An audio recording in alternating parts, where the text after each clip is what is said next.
Thank you so much. Um,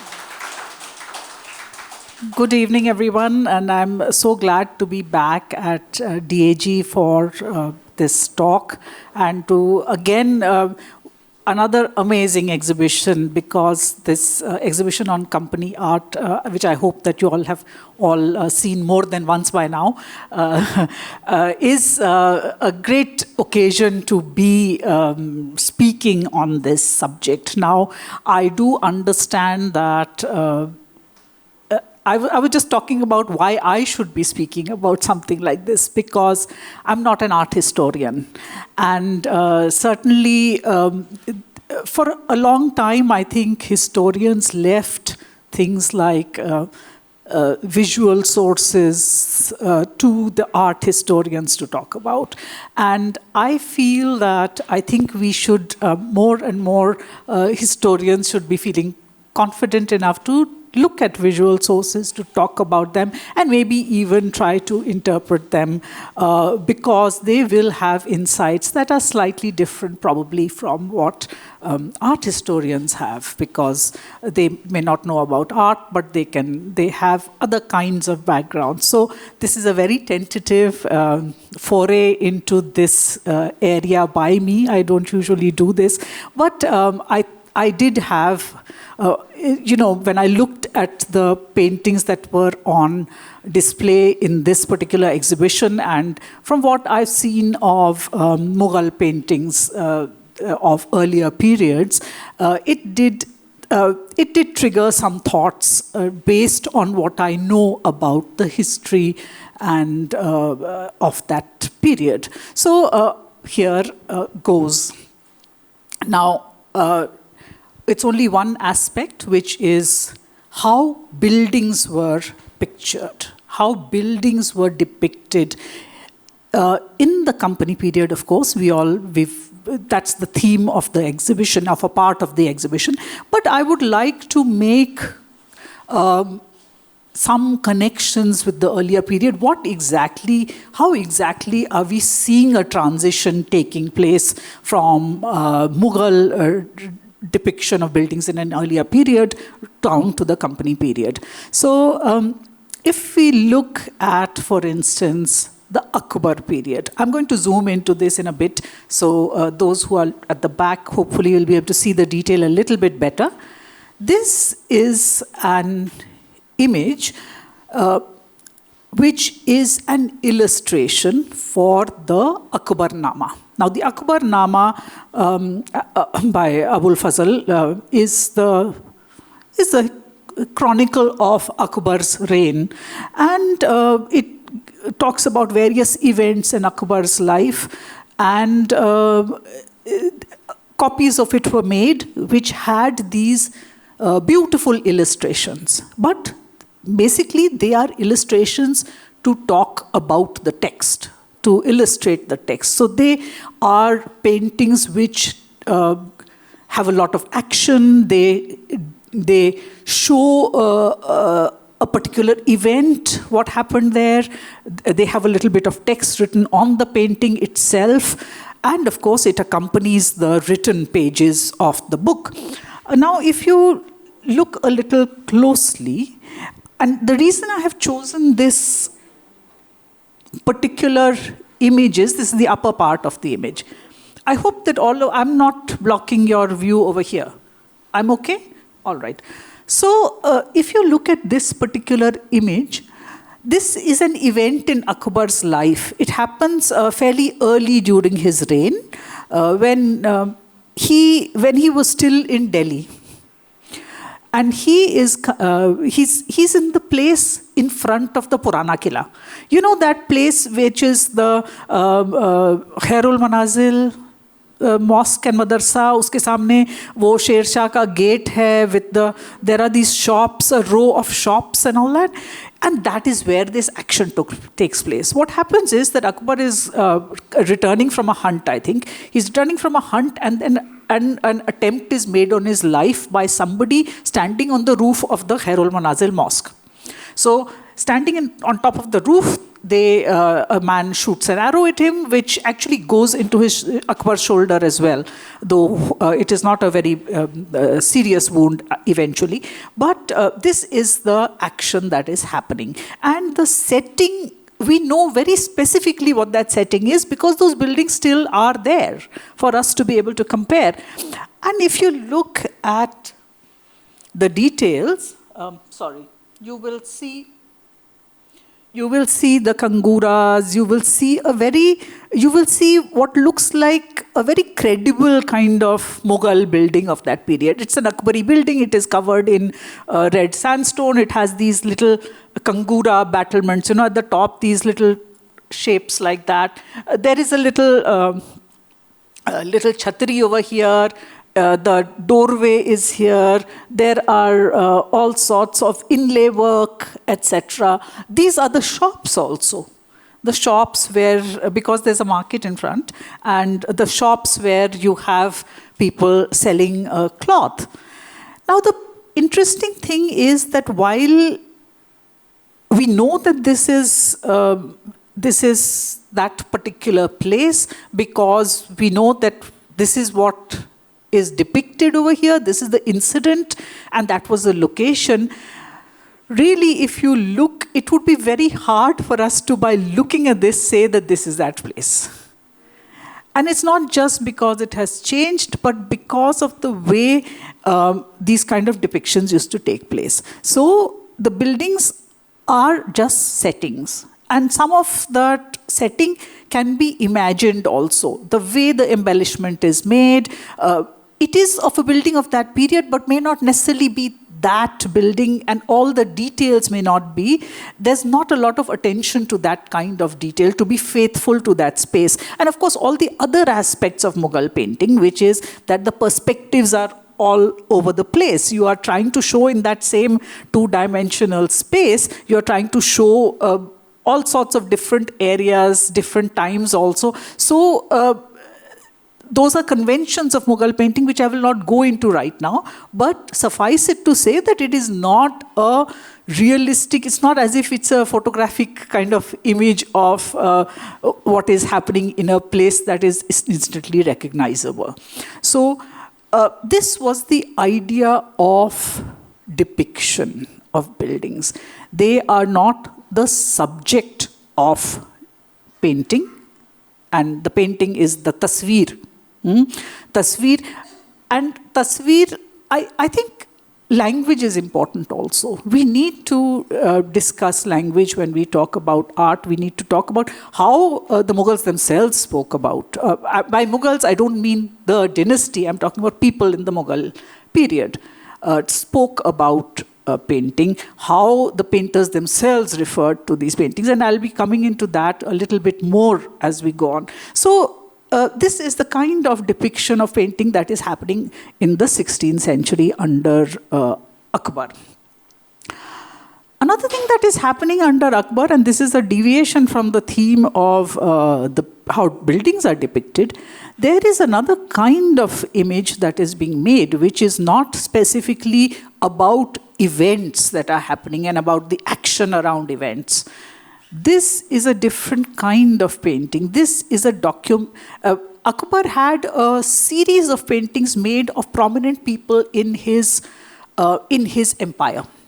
Among his nobles, he had a lot of them painted in a sort of, and assembled in a kind of album. It's like a kind of a, I don't know, a sort of dossier of various individuals. So these are these kind of painting. This particular one, the inscription that's there says, Shabiha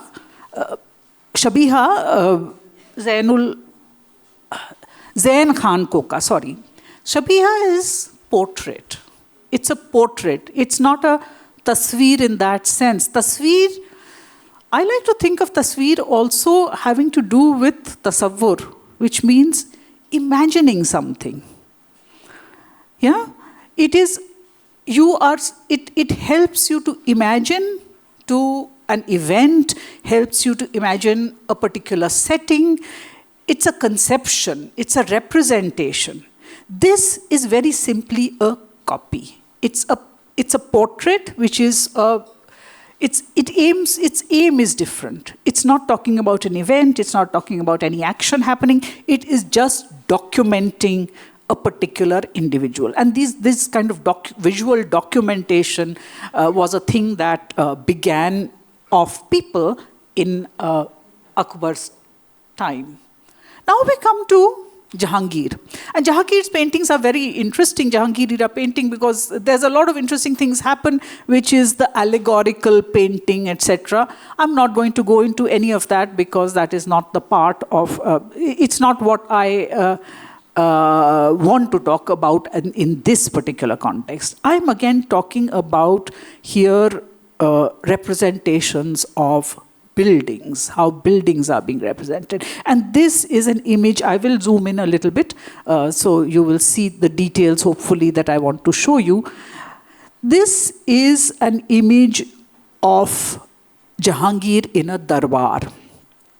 Jahangir is in a darbar. He is in the upper part of the darbar, he's sitting under a canopy. I'll zoom into that in a minute. So he's sitting under a canopy. Below him are various courtiers that are standing. So it is kind of, again, it is not an, it is an image which has different perspectives. You can see the top separately, you can see the people in front. It is, and the way they are packed in there, the idea is not that it's actually depicting a realistic, in a realistic way, what the darbar would have looked like. It would not have been all these elephants and people, etc., all jam-packed in there. It would not have been exactly like this. It just gives you it's a representation of what a darbar would have been, to show that all these kind of people were there. There were elephants there. There was the emperor sitting under a canopy, etc. Now, if you zoom in to see what the throne looks like. Now here we have, again, we have now a little bit more detail being given to a very small part of the building, which is actually the throne canopy. And in the throne canopy, you can see all these fabric pieces which are hanging. You can see the pillars, and the shape of the pillars are very similar to, say, what you see in the Diwan-e-Khas, etc., in the Agra fort. So these are again very, very realistic. So you have these realistic elements, at least, from the building that are now beginning to be shown.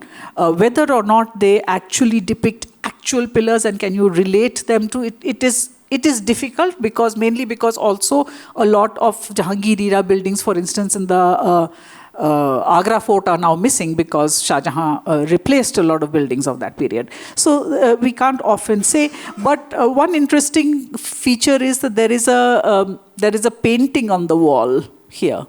There's a painting on the wall which certainly shows Jahangir's, for instance, Jahangir's love for wall paintings, which in many of his buildings you see wall paintings, and therefore there is a small painting which is there on the top as well.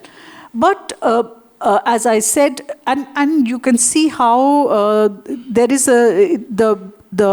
what happens with Jahangir's period is that there is when it comes to perspective, etc., there is an attempt to bring in a certain amount of realism into how these spaces are depicted. So you can see that it is, you can see, this is given depth. A greater three-dimensionality is given to that, to the canopy, to the jharoka in which he is sitting. So that is the kind of way in which, in Jahangir's time, you have buildings appearing. And then we come to Shah Jahan. And one thing that generally art historians have talked about, and by the way, I must mention some historians who have talked, one historian who's talked a lot about Mughal painting and the evolution of Mughal painting, and particularly the kind of influences that are there, are Ebba Koch. Ebba Koch has written profusely on this, and some of the things that I am talking about today are definitely derived from her, what she has said about Mughal painting, apart from the one major theme that I'm talking about, which is my own idea. But if you look at Shah Jahan's reign, there is a greater formality that comes into court ritual and court ceremonial. So the darbars were much more formal spaces, but also the ways of depicting darbars became much more formalized. And the kind of idea that is now become very, shall we say, a very important part of the depiction as well as the reality of the darbar is the idea of karina. Karina is symmetry, absolute bilateral symmetry, and you can see this in the darbar image. There is an axis, a vertical axis, which is right down the middle. You have Shah Jahan sitting on top. This is, by the way, this again depicts the it depicts a particular event, which is the accession of Shah Jahan to the throne. And he is, these are his sons who are coming to greet him. And he is sitting in the, under the canopy on his throne. And this is the whole darbar below him. There is a very strict symmetry down the middle. There is all the courtiers are seen in profile on either side of that central axis, which is the central axis right below the emperor himself. Now let's look a little bit more closely at the canopy and the kind of decorations and art, things that are shown over here. There is a huge amount of detail.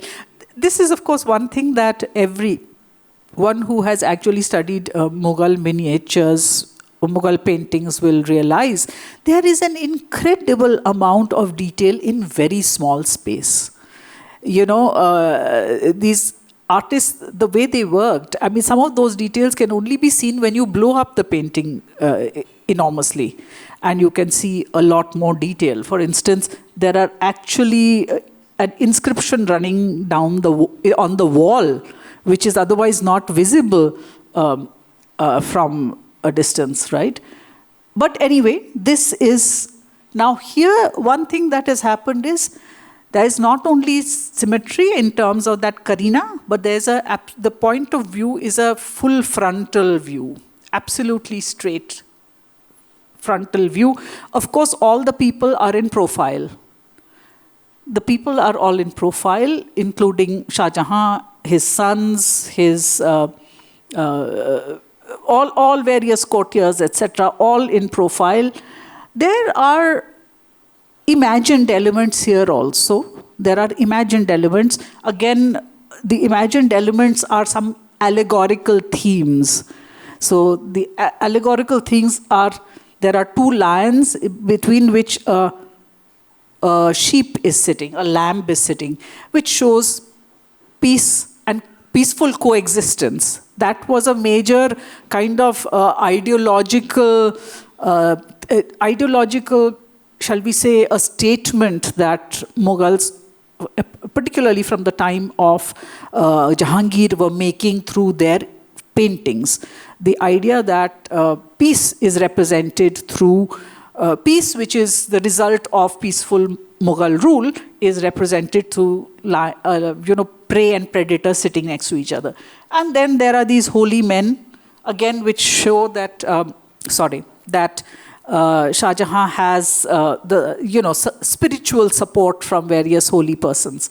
So those kind of, we are not to imagine from this that these images were actually there on the throne room. We cannot for certain say.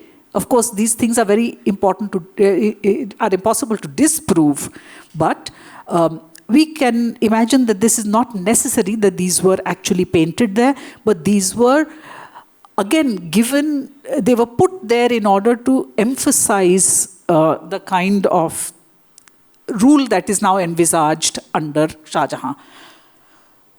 There's another very interesting aspect of this painting which you see over here. This is a close-up of the lower part of the painting, one part of the painting. And why I have blown this one up here is to show this aspect. Each of these, now what has happened is that in that early Akbar period, you had even the idea is to give the action that is happening in that Akbar era painting. It's about to talk about the event. There's a lot of action. There are a lot of people. None of them are depicted with great attention to details of features, etc. in that particular painting. Even Akbar, he's more or less recognizable, but okay. There is, here now, by now, you have come to a stage where there is a great degree of attention paid to recording faithfully the features of that person, and the fact that this seems to be a document, by document I mean a sort of a roll call of the nobles in Shah Jahan's Darbar. It's not only a depiction of the ceremony that happened during the accession to the throne, but it is actually a visual documentation of the important people in the Darbar. And each of them, their names are written on their clothes, just to make sure who is who. You know, like you had in that Akbar era portrait of Zayan Khan Koka, you had his name written on the side. Here, each of the people has their name written on their clothes. They're quite small. This one on the collar, this one on the shoulder, this one again on the shoulder. So in different parts of the image, if you look at an image like this, and this is not unusual. This happened quite frequently. So it is not just, so there is something, those two things have come together. The idea of depiction of an event, but also a sort of a documentation of the rule of the personnel who are a part of this darbar. But there are other things that are happening in Shah Jahan's reign also. And this is a very interesting painting of the siege of Daulatabad in 1633. Now this painting depicts the fortress of Daulatabad, and it shows the Mughal sort of troops, etc., who are in the process of besieging it and then conquering it, etc.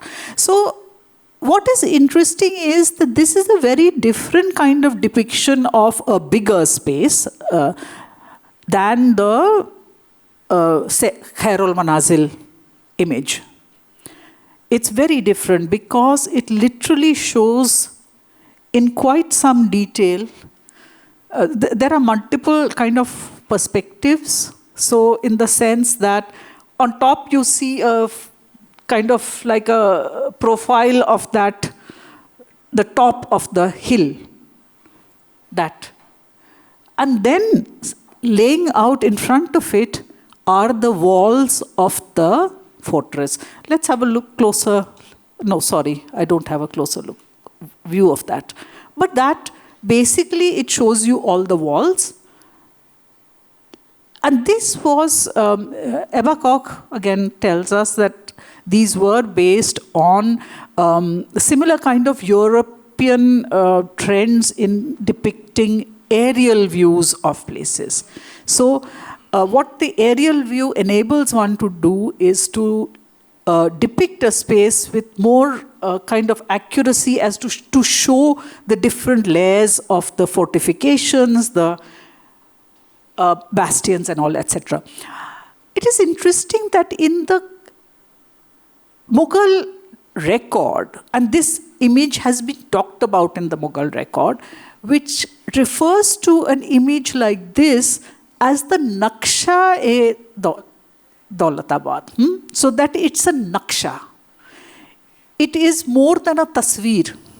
The tasveer gives you the idea of, it represents a particular event, it may represent the setting of that event, but this is something more than, or different, conceptually a little different. It is referred to as a Naksha.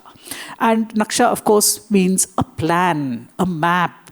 So it is supposed to be a more literal interpretation of that space, not just the concept of that place and time, but of course it shows the event, but also it shows the Naksha of Daulatabad. So to me, I think that aspect of the language that is used to describe such a thing is important. And of course, now,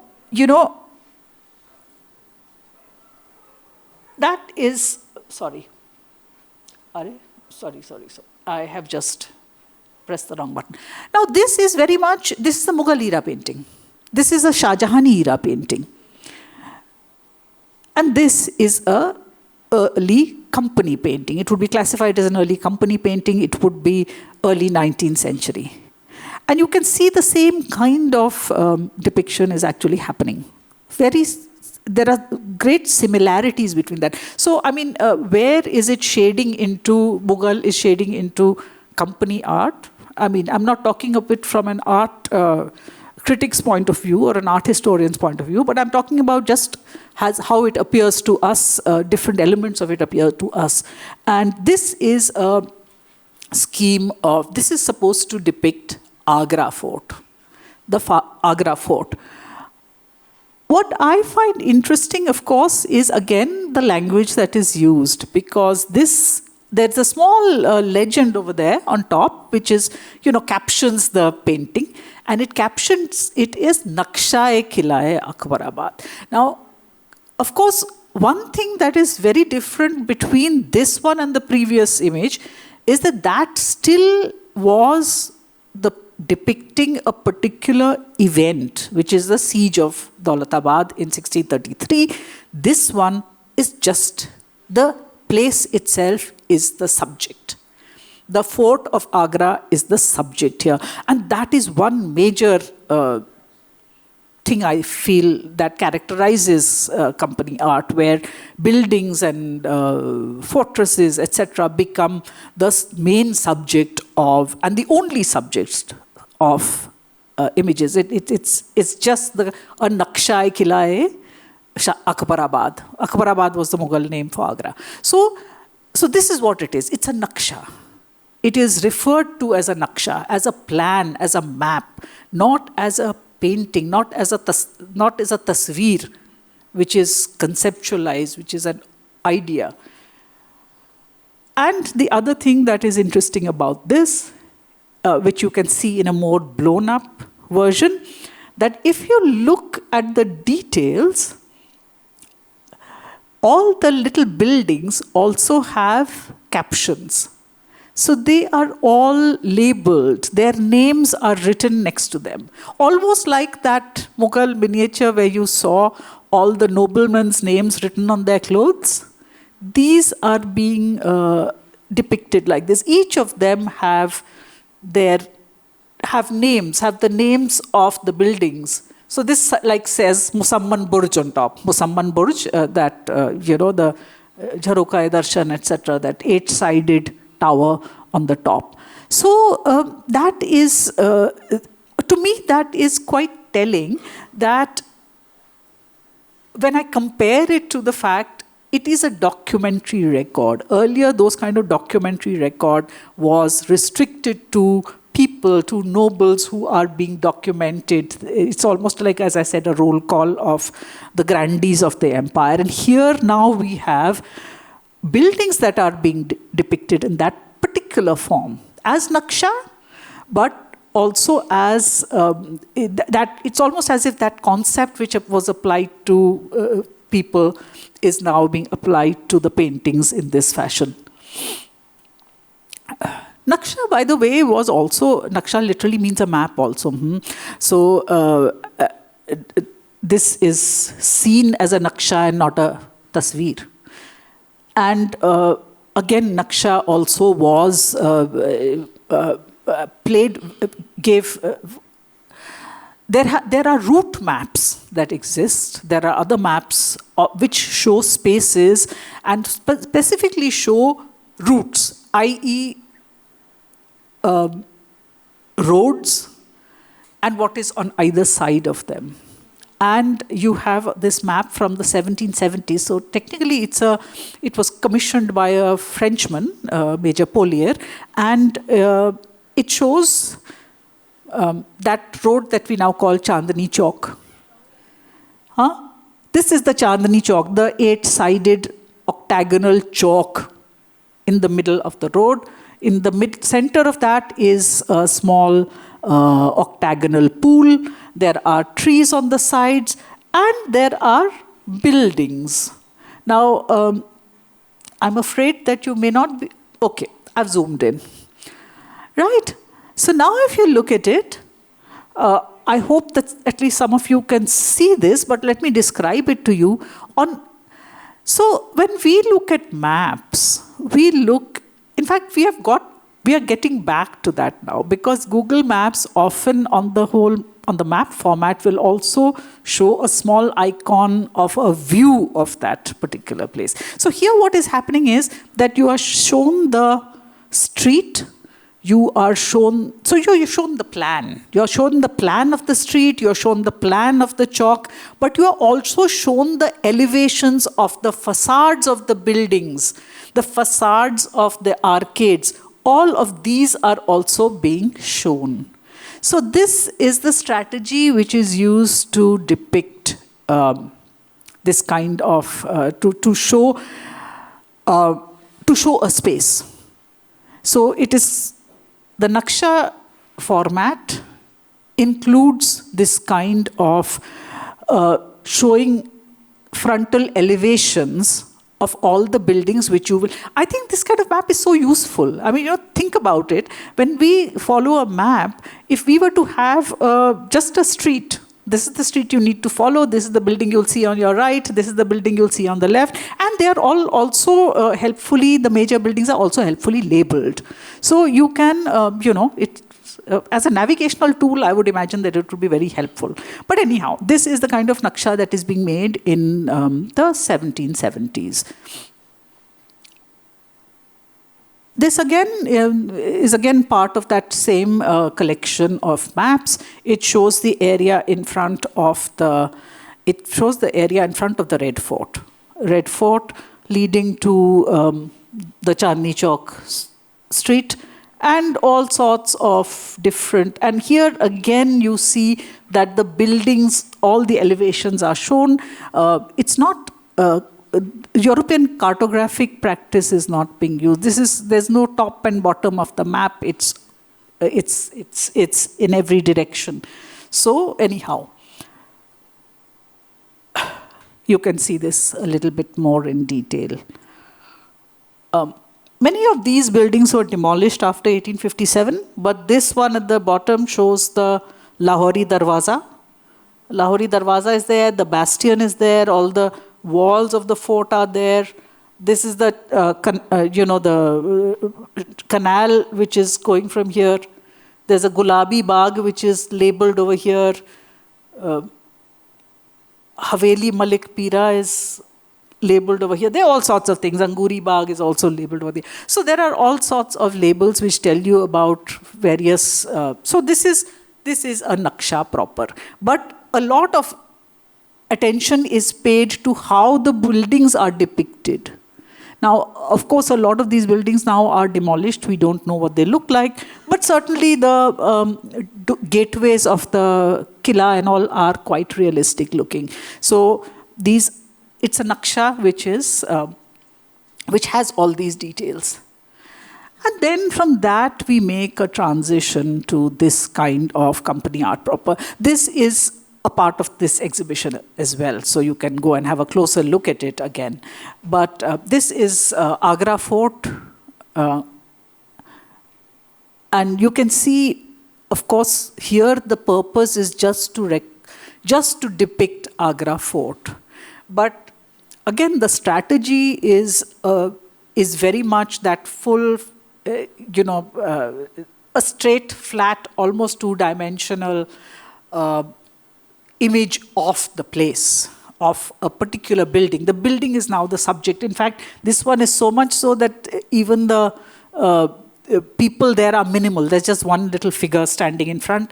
The building is the subject, and the building is depicted in this way, trying to show its various bastions, its various features, but in a very flat. Almost you can see that Shah Jahani Jharoka, that two-dimensional look about it. And then you have things like this. These are now part of the exhibition.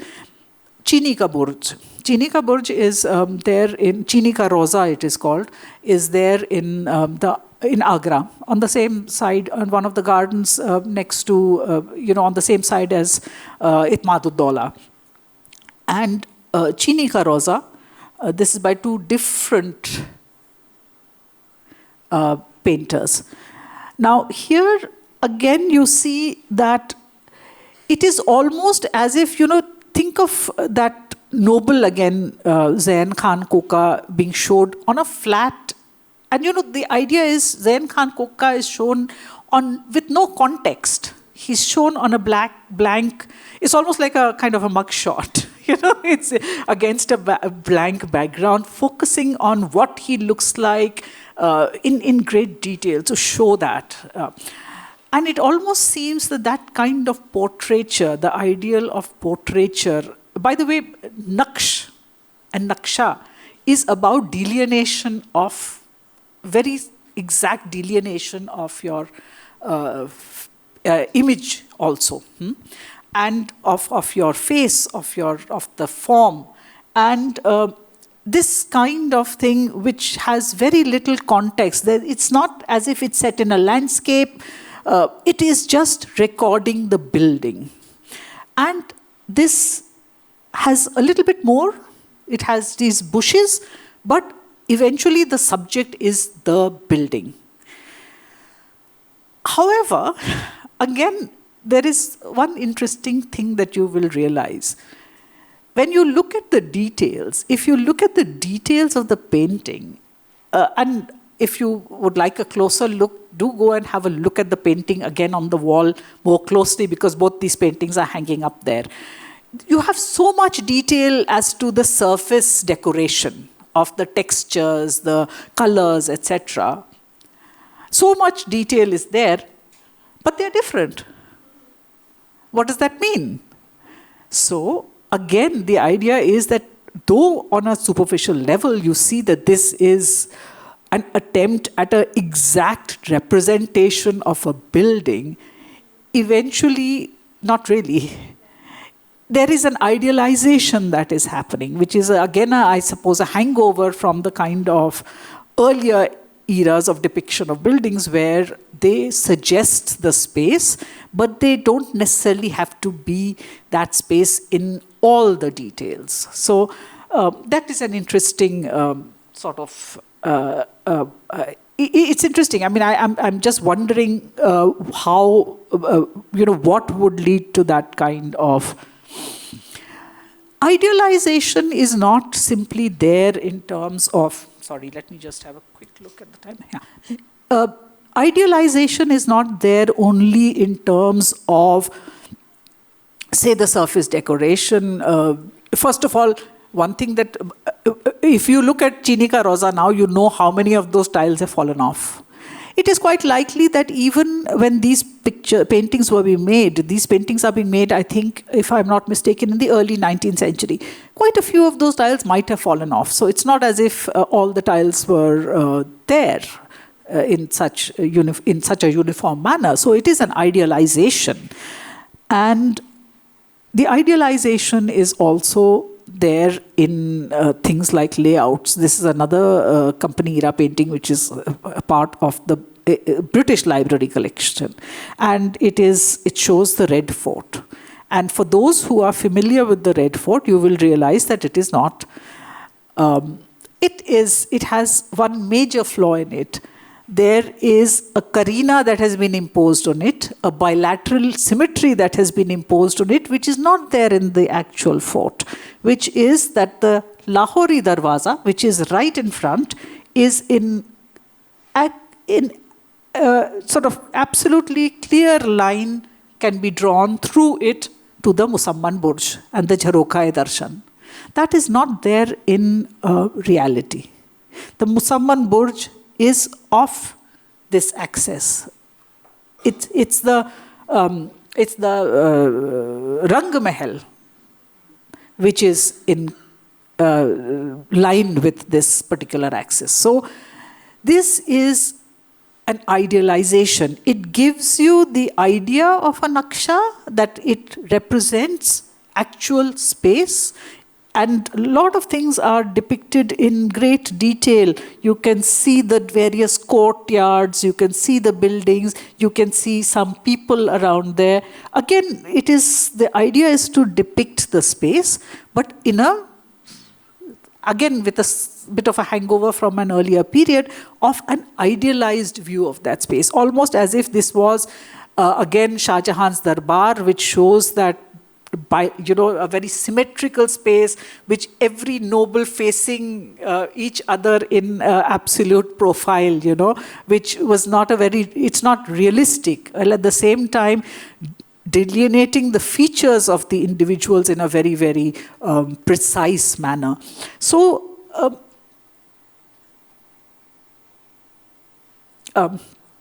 this is the Maqbara of Dargah of Salim Chishti in Agra. One thing that I forgot to mention, and I should have mentioned this earlier, all these Mughal, these company paintings certainly also, if you look at the labeling, they all refer to them as nakshas. Even when it is not a map as such, it's just an image of the building, it is labeled as naksha. Naksha, whatever, Dargah Salim Chishti, whatever. But it's referred to as naksha. So the idea that this is not a tasveer, but it is a naksha, it's a copy, it's a faithful delineation, a documentation, as almost like an imprint of that particular building that is being taken, a faithful imprint of that building that's taken. It is not a suggestion of the building, even though sometimes it falls down because of the idealization that is imposed on it. But the idea, the claim being made is that this is a naksha. It represents that particular space in a very literal manner. So you have this kind of, this is Salim Chishti. And the reason I've put this one up is because there's one aspect that I haven't touched on a lot, and I don't want to go into that very much because my aim was to draw the lines from Mughal, from the Mughal art. But this kind of company painting, it does differ from another kind of company painting genre that was there, which was much more directly influenced by the picturesque movement of the European painters working in India. And one of those people who uses the sort of the picturesque style much more is Sitaram. And Sitaram, who painted in the 1810s. This is again Salim Chishti's Dargah painted. He does not claim to show you details. He's giving you this is a picturesque. In fact, there's a lot of shadow in the painting. He gives you a lot of context, all the buildings around it. You can almost imagine that it's a particular time of day that this painting is made. So that kind of so that is a difference between, say, this kind of naksha of the Killa of this is the fort of Agra, again seen from the river, and you can see I mean, it's like an architectural drawing, like the elevation of an architectural drawing. If you look at the details, you can see a lot of the buildings, etc. But it's a very flat, two-dimensional drawing. Whereas the same view painted by